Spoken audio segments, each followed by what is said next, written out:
Alors, Seigneur mon Dieu Tout-Puissant, je te remercie pour ton amour et je te remercie pour ta grâce et ta bonté. Je te remercie pour aujourd'hui de nous avoir gardés, de nous avoir emmenés encore dans ces moments où on peut comprendre ta parole. Je te remercie encore de nous inspirer de ta parole et de nous enseigner chaque fois. Merci de toutes ces écritures. Merci d'avoir inspiré tous ces apôtres, ces prophètes qui nous donnent ces écritures. Seigneur, je te demande de bénir cette soirée et aussi de bénir ce temps qu'on aura ensemble pour l'étude de ta parole. Gloire et honneur te sont rendus. Aide-moi à bien aussi partager cette parole que tu as mis dans mon cœur. Et aussi, je te demande de bénir les gens qui sont de l'autre côté de l'écran et qui pourront aussi recevoir ta parole et comprendre aussi de la façon dont tu m'as donné. Voilà. Que ton nom soit glorifié et que ton nom soit béni dans le nom de Jésus-Christ. Amen. Voilà, Yorana. Hey, on m'entend pas? C'est bon ou c'est pas bon? Attends. Est-ce qu'on entend ou on n'entend pas? Urgh, j'ai toujours ces problèmes de mien là. Attends, hein. Est-ce qu'on m'entend? C'est bon, c'est bon? Retiro. Ok. Je crois que c'est bon pareil, hein. Et là, c'est bon? Bon. Bienvenue tout le monde, hein. On va commencer. J'entends moi, hein. Voilà, c'est bon. Voilà. Aujourd'hui, donc, notre étude est sur un Corinthien, hein. Un Corinthien, si vous ne le savez pas, c'est dans le Nouveau Testament. Voilà. Un Corinthien, et attends, je sors mes notes là maintenant, hein. Je sors mes notes de un Corinthien. Où est-ce que c'est? Attends, voilà, voilà ici. Voilà. Donc, un Corinthien est donc une lettre de Paul qui a été, hein, on fait. Il y en a, Pasteur Nicolas. Alors, 40 ans, hein. Voilà, je t'ai offert un CD de UB40, là, hein. Voilà. Donc, l'Épître aux Corinthiens, c'est une lettre en fait que Paul a écrit aux Corinthiens, hein. Après Athènes, il a fait sa mission. C'était dans sa deuxième mission évangélique. Il était à Athènes. Et de Athènes, ensuite, il est parti à Corinthe. Ensuite, il a passé à peu près 18 mois à Corinthe. Et ensuite, de Corinthe, il est passé à Éphèse. Et ensuite, de Éphèse, il a commencé à écrire parce que, vous savez, je ne sais pas d'entre vous qui est-ce qui a été à Las Vegas. Bon, moi, je n'ai pas été à Las Vegas, mais je vais vous dire qui est-ce qui a été à Las Vegas. Mais Las Vegas, c'est un endroit où vraiment les gens, ils s'amusent, hein, ils s'amusent. Cet endroit-là, c'est pas pour visiter, hein. Et Yorana Teretia. Cet endroit, Las Vegas, c'est bien pour visiter, mais c'est pas un endroit vraiment historique, etc. Non, c'est un endroit, tu veux t'amuser, tu payes, tu vas t'amuser à Las Vegas, hein. Corinthe, c'était le Las Vegas de l'ancien temps, en fait. Tu sais que il y a des expressions, il y a des écrits qui disent que les gens avant, au temps du premier siècle, quand les gens faisaient trop la fête, ou sinon les gens étaient toujours terreaux, ils étaient toujours sous, souvent on les appelait, ça doit être des Corinthiens, eux, hein. Donc voilà un peu l'image de Corinthe. Et donc Paul va en Corinthe et il prêche, hein. Bon, l'épître aux Corinthiens ne se passe pas en Corinthe. L'épître aux Corinthiens, on fait part de tous les problèmes que l'église de Corinthe a, hein, durant son... Et là, donc, Paul écrit.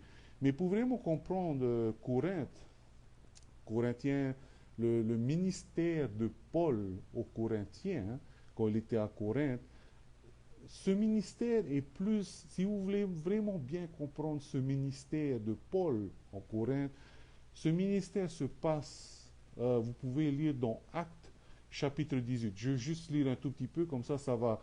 Hein, par exemple, le livre de Actes. Hey, Yorana Manouiti, le livre de Actes, ça parle un peu de.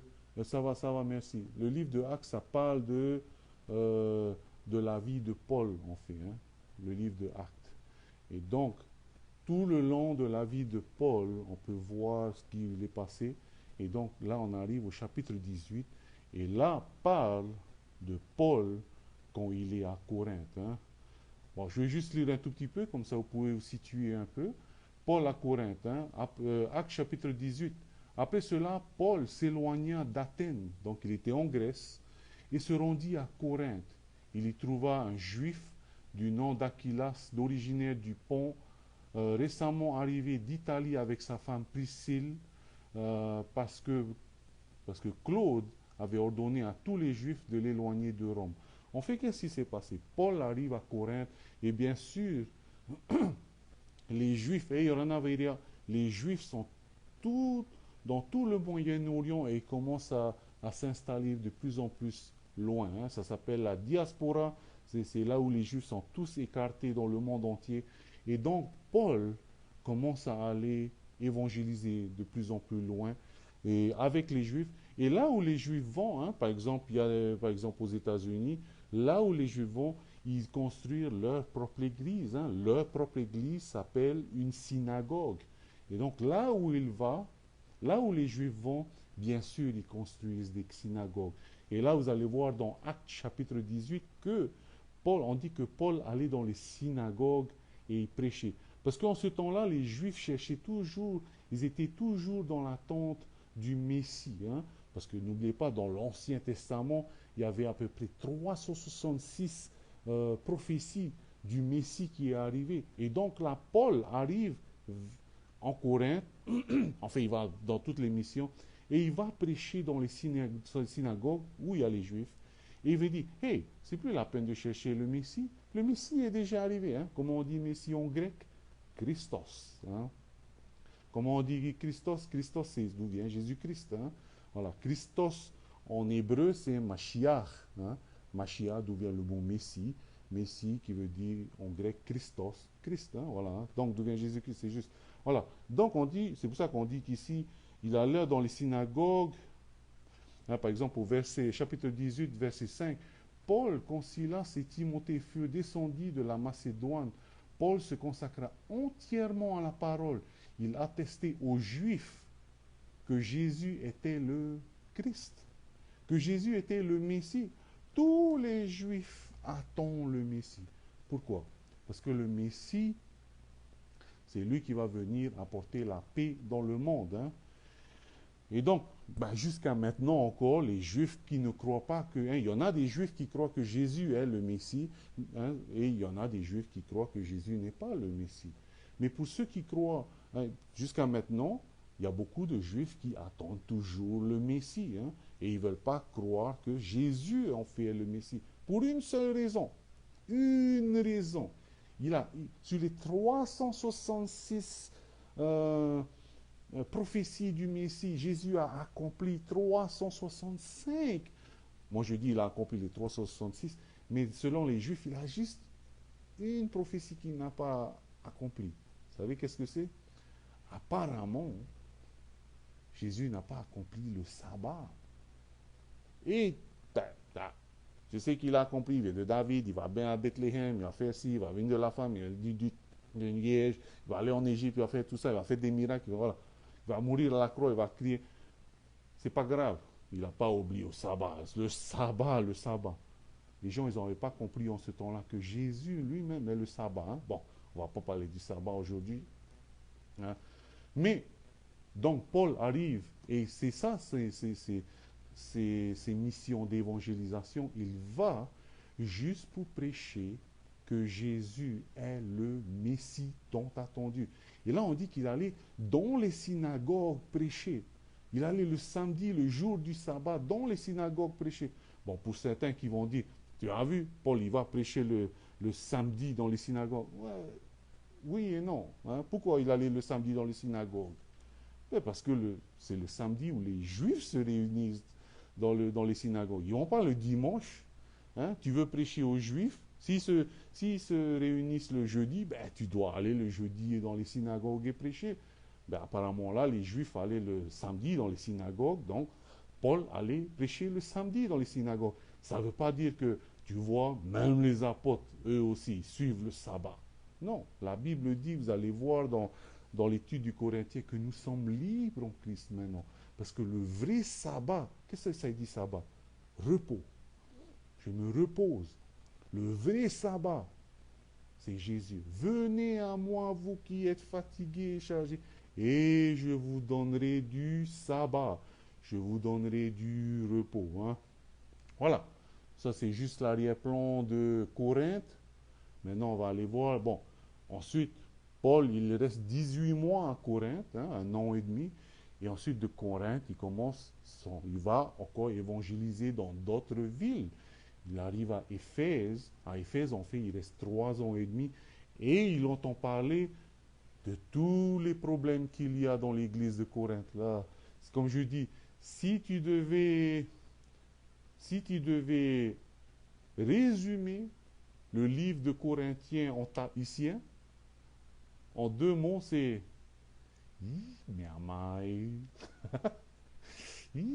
qu'est-ce que vous avez fait? Voilà. Donc, voilà. Il entend tous les problèmes de l'église en Corinthe. Et là, Paul il dit et il commence à écrire la lettre. Voilà. Et il commence à adresser chaque problème et chaque problème avec leur solution. Chaque problème et leur solution. Et en fait, dans le livre de Corinthiens peut être divisé en 5 parties. Il adresse le problème dans chaque partie et il résout le problème. Il adresse chaque problème et il résout le problème. Hein. Je vais juste dire comment il fait. On peut diviser le livre de Corinthiens. Le premier problème, du chapitre 1 au chapitre 4, c'est des problèmes de division dans l'Église. Donc Paul va expliquer pourquoi il y a la division dans l'Église et ensuite il va adresser comment résoudre cette division dans l'Église.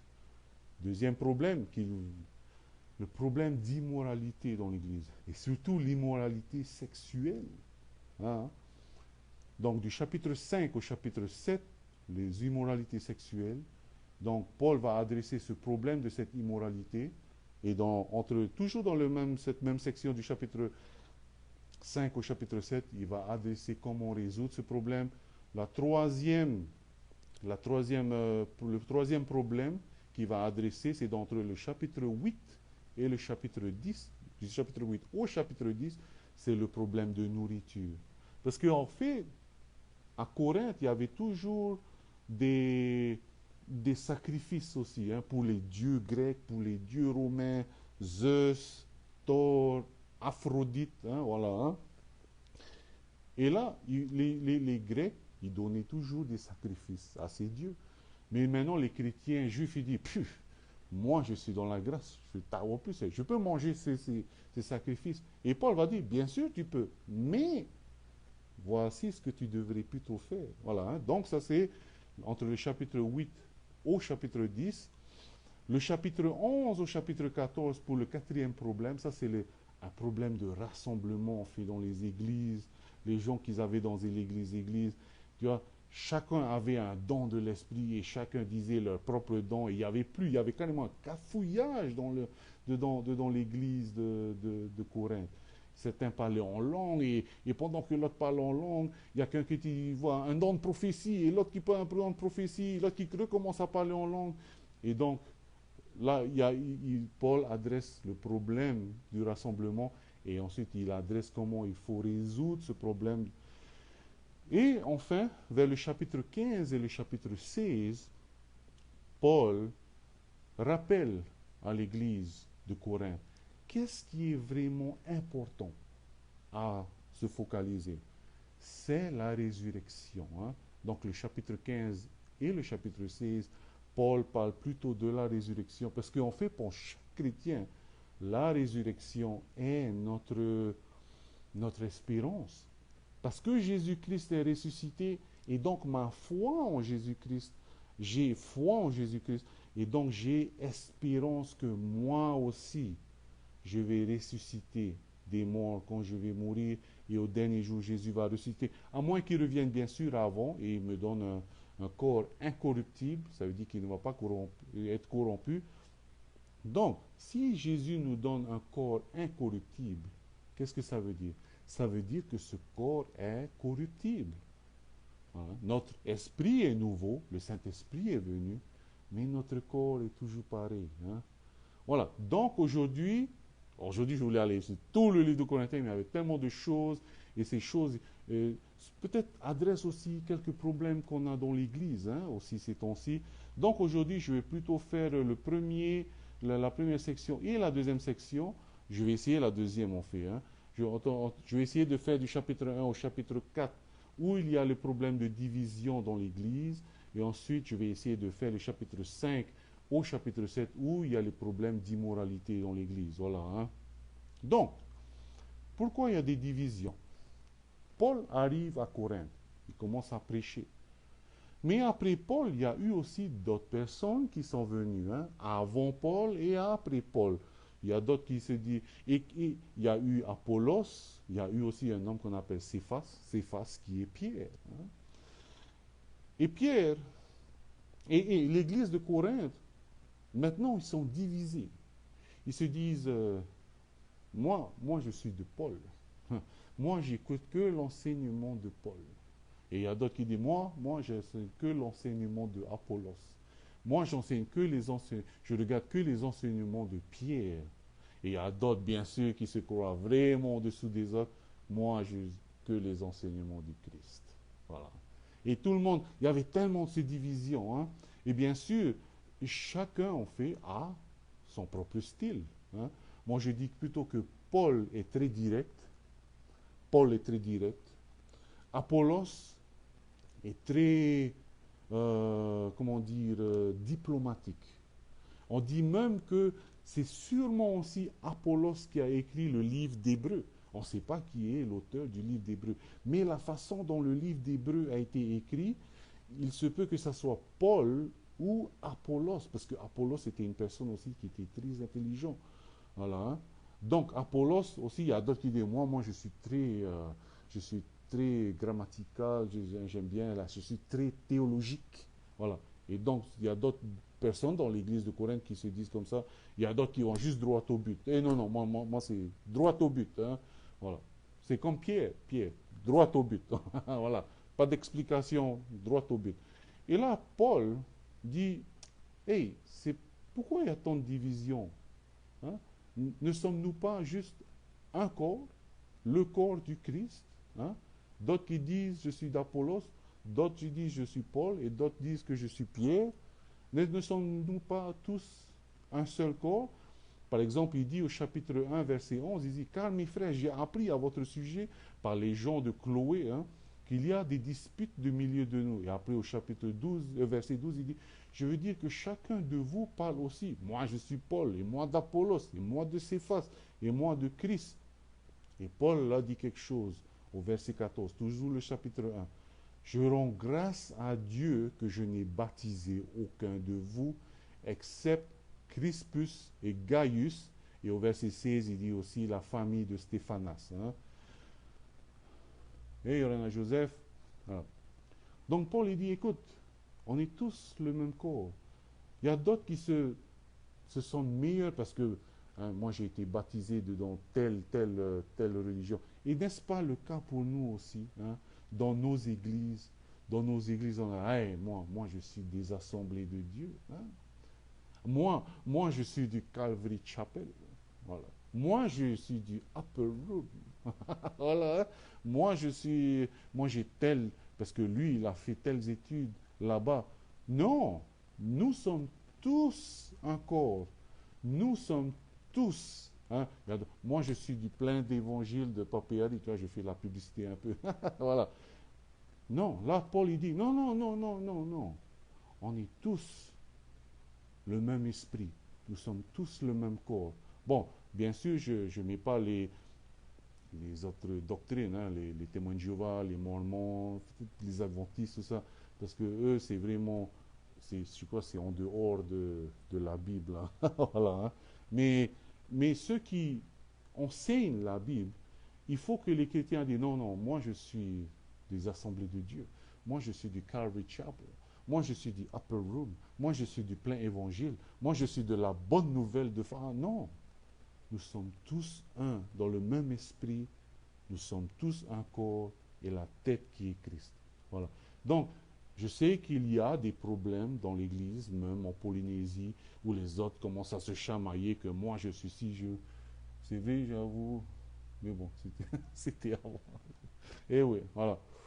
Il y a une chose aussi où Paul dit, hein, là où, ce n'est pas pour... je rends grâce à Dieu que je n'ai baptisé aucun de vous excepté Crispus et Gaius. Hein. Paul ne se réjouit pas en fait. Il ne se vante pas d'avoir baptisé plein de gens. Non. Paul montre là maintenant aussi que le baptême d'eau n'est pas la mission, n'est pas le ministère, et n'est pas le but le plus important, le baptême d'eau, hein? Le baptême du Saint-Esprit, oui. Mais Paul, son ministère, son but, c'est de dire, hey, je n'ai pas baptisé beaucoup de personnes. Si vraiment le grand ministère de Dieu était juste le baptême d'eau, il faut baptiser, il faut baptiser.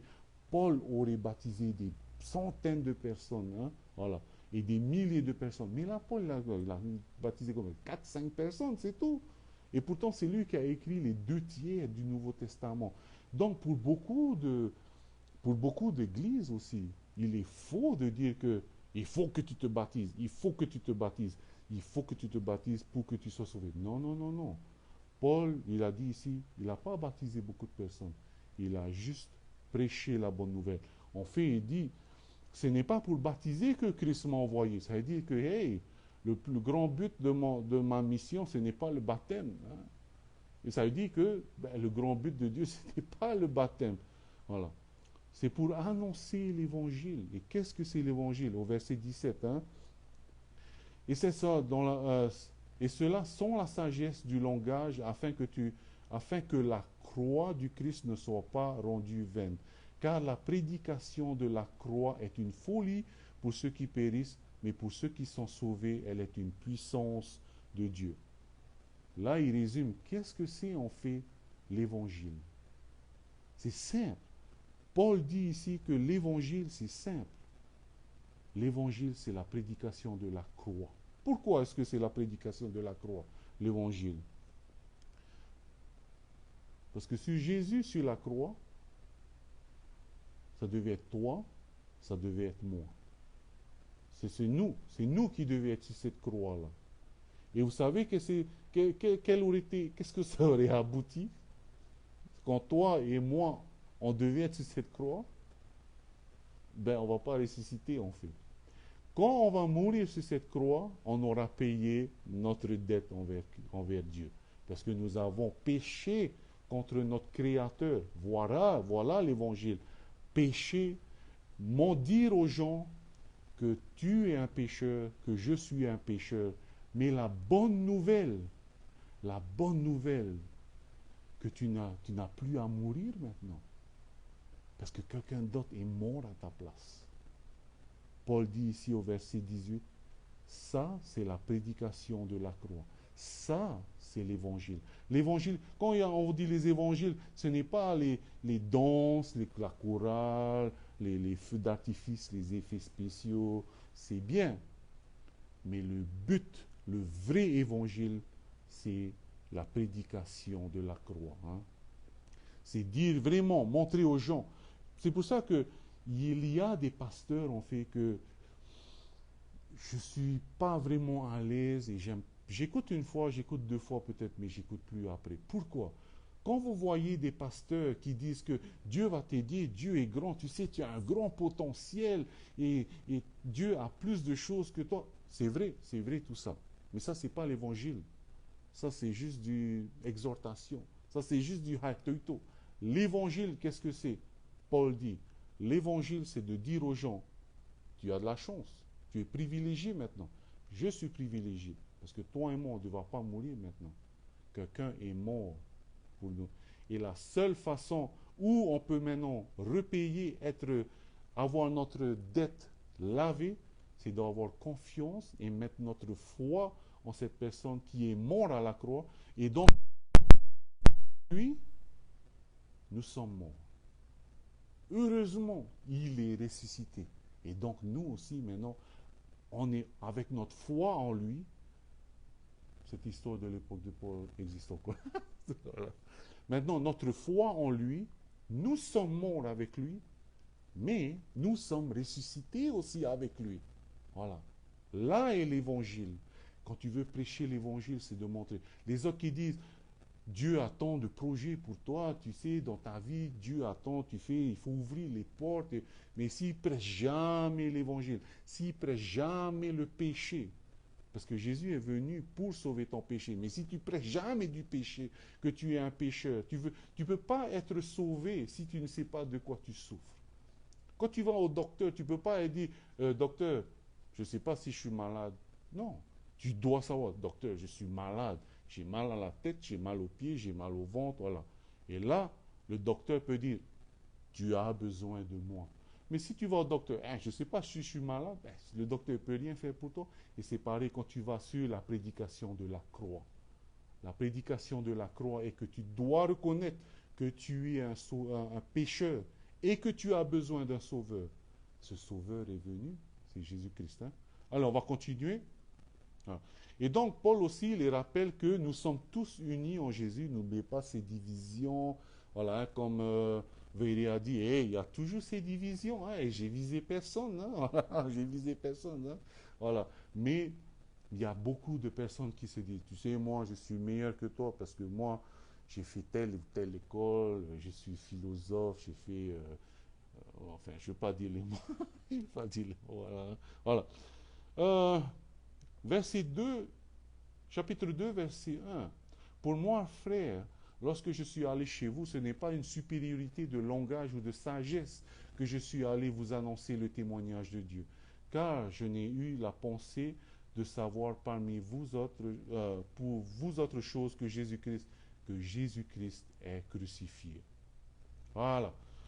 Là, il dit que Paul en fait, il n'a pas utilisé des mots savants. Vous savez, je vous dis quelque chose. Paul dit là, je n'ai pas utilisé des mots savants pour prêcher la parole de Dieu. J'ai utilisé des mots que tout le monde peut comprendre. Je vous dis quelque chose, maintenant que je commence, hein, je suis dans le ministère, que je prêche tout ça. Vous savez, les gens qui utilisent les mots savants, en arché, hotéosmo, ils commencent à parler en grec, en latin. Vous savez, c'est quoi, pourquoi ils disent? Parce qu'eux aussi ne connaissent pas le sujet. Parce qu'eux aussi ne comprennent pas le sujet. Si tu comprends le sujet, tu arrives à expliquer tout simplement.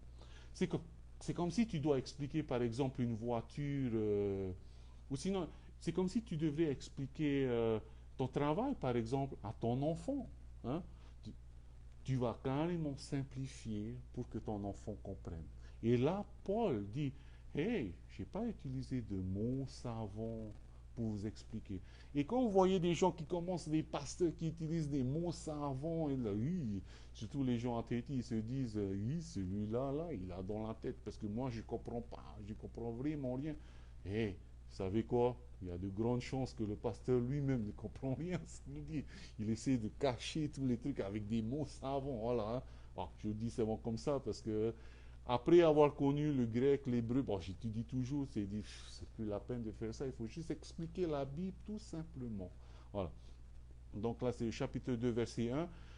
On va terminer par le chapitre 2, le chapitre 2, verset 14, où là, Paul commence à parler de trois personnes. Trois personnes dans ce monde. Chapitre 2, verset 14. Mais l'homme animal ne reçoit pas les choses de l'esprit de Dieu, car elles sont une folie pour lui. Et elle ne peut les connaître parce que c'est spirituellement qu'on en juge. Verset 3, chapitre 3, verset 1. À des hommes charnels comme à des enfants en Christ. En fait, là, Paul différencie trois genres de personnes. Voilà. Trois personnes. Qui sont ces trois personnes? L'homme animal. Vous ne savez pas de l'homme qui devient un animal. Non, non, non. L'homme animal, c'est une personne qui n'est pas sauvée, en fait. C'est une personne qui n'a pas eu foi en Christ. Ça, c'est l'homme animal. L'homme animal, comme tout animal, ne vit que par rapport à leur instinct. Ils réagissent seulement. Hein. Ils réagissent. Voilà. Voilà, ils sont fâchés, ils tapent. Voilà, hein, voilà. Ça, c'est l'homme animal. Ils n'ont aucune notion de moralité. Oui, peut-être, il y en a d'autres qui ont des notions de moralité, mais ils ne savent pas d'où vient leur moralité. Et quand, pour eux, ils disent ce qui est bien, ce qui est faux, c'est par rapport à ce qu'ils sont. Hein, comme certaines chansons qui disent, il faut que tu suives ton cœur. Non, il ne faut pas suivre ton cœur. La Bible dit que ton cœur est tortueux. Voilà, pas suivre ton cœur. Ça, c'est l'homme animal, ceux qui suivent le cœur. L'homme animal, c'est ceux qui ne sont pas sauvés. La deuxième personne est ceux qui sont sauvés maintenant. Et dedans ceux qui sont sauvés, il y a deux sortes de personnes. Il y a l'homme charnel et l'homme spirituel, la personne spirituelle.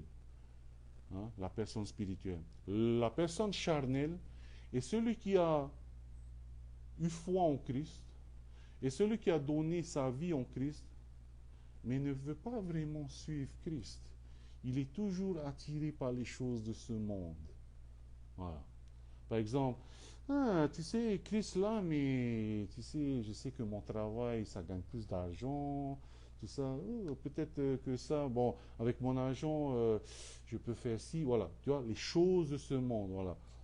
Et comme dans l'église de Corinthe, ils se disent sauvés, mais il y a aussi des problèmes de sexualité. Et donc, je dis, ouais, c'est vrai que la Bible dit qu'il faut être pur sexuellement, mais voilà. Donc, ils suivent leur instinct. Ils suivent plutôt ce qu'il y a de... Ils ont donné la vie, ils connaissent Dieu, ils ont donné cette décision, ils se sont repentis, mais ils sont de gauche à droite. Et maintenant, il y a l'homme spirituel, la personne spirituelle. La personne spirituelle est celui qui garde le cap devant, toujours devant. La Bible, comme Pasteur Nicolas une fois a dit, quand la Bible dit il faut faire ci, je vais là. Quand la Bible dit faire là, je vais là. Voilà. Et là, ça, c'est l'homme spirituel. Et bien sûr, l'homme spirituel, de temps en temps, c'est Dieu, mais comme tous les chrétiens les chrétiens qui écoutent, c'est aussi une belle aventure. Parce que souvent, à la fin, on ne sait pas qu'est-ce qui arrive. On se dit, Seigneur, je ne sais pas qu'est-ce qui arrive, tout ça. Mais je te fais confiance. Et souvent, à la fin, il y a, ah, ok, je comprends. Mais l'homme spirituel aussi, la différence entre l'homme spirituel et naturel, vous vous souvenez quand vous vous êtes converti à Christ, avant d'être converti à Christ, comprenez rien, comprenez rien, comprenez rien. Hein? Si je lisais Lévitique, hein? N'a-t-il pas de mon cœur autour de moi? Mais de quoi ça raconte? Ça, c'est quand j'étais avant, je me suis repenti. Maintenant, là, je suis un homme spirituel et il dit que les choses d'avant, les choses, il dit que ça, ce sont des choses que les autres personnes ne comprennent pas. Maintenant que je suis un homme spirituel, l'Esprit de Dieu entre en moi et m'aide à comprendre. Quand je lis la parole, je dis, ah, ok, ok, ok. Pourquoi? C'est comme un peu des lunettes. Hein, comme un peu des lunettes. L'homme naturel n'a pas de lunettes. Maintenant que le Christ, l'Esprit de Dieu entre en moi, merci, l'Esprit de Dieu entre en moi, c'est comme si le Saint-Esprit me donne des lunettes spirituelles. Et maintenant, quand je commence à lire, je dis, ah, c'est ça alors. Mais là, il y a deux personnes, comme j'ai dit, l'homme spirituel et l'homme charnel. L'homme spirituel, il dit, ah, ok, c'est ça alors, et je suis. L'homme charnel dit, non, pas pour moi encore. Voilà, voilà, voilà. Donc, je vais terminer là. Aujourd'hui, on a fait juste le chapitre 1 au chapitre 4. C'était par rapport aux divisions dans l'Église. Et n'oubliez pas que nous sommes tous un. Pour ceux qui ont donné leur vie à Christ, nous sommes tous un. Nous sommes tous unis et nous avons tous le même esprit. Pour ceux qui n'ont pas encore reçu, qui n'ont pas encore donné leur vie à Christ, il est toujours temps. Hein? Et encore demain, on va étudier Apocalypse et Pasteur Pâques. Hein? Voilà. Voilà un peu, aujourd'hui, on a fait juste 1 Corinthiens chapitre 1 verset 4, on a fait une introduction. Et jusqu'à les copains, je vois. Jusqu'à la prochaine fois, essayez de lire chapitre 1 Corinthiens chapitre 1, jusqu'à 1 Corinthiens chapitre 4. Peut-être que maintenant aussi, ça a plus de sens. Hein. Voilà. Je vais terminer par une prière, mais je vous souhaite aussi une bonne soirée et une bonne continuation durant cette semaine, hein. Voilà. Seigneur Tout-Puissant, je te remercie pour ton amour et je te remercie pour ta grâce. Que ton nom soit glorifié. Merci de ton esprit qui nous aide à comprendre ta parole. Merci d'être là et c'est lui qui nous enseigne et c'est lui qui nous éduque. Merci encore Seigneur, parce que tu nous as ouvert les yeux à voir et à comprendre. Maintenant aussi, donne-nous la force de te suivre. Sans toi, on ne peut rien. Alors Seigneur, merci encore. Bénis ces personnes qui sont de l'autre côté de l'écran. Aide-les à te rendre gloire encore plus cette semaine. Et merci aussi d'être à eux. Et merci de m'avoir aidé à transmettre ce message avec toi. Gloire encore à toi, Seigneur. Gloire à ton nom. Dans le nom de Jésus-Christ. Amen. Hey, Marourou d'être là et que Dieu vous bénisse. Hein? Et maintenant, hey, êtes-vous un homme naturel? Êtes-vous un homme charnel ou êtes-vous un homme spirituel? Mettez un commentaire là. Hein? Non, non.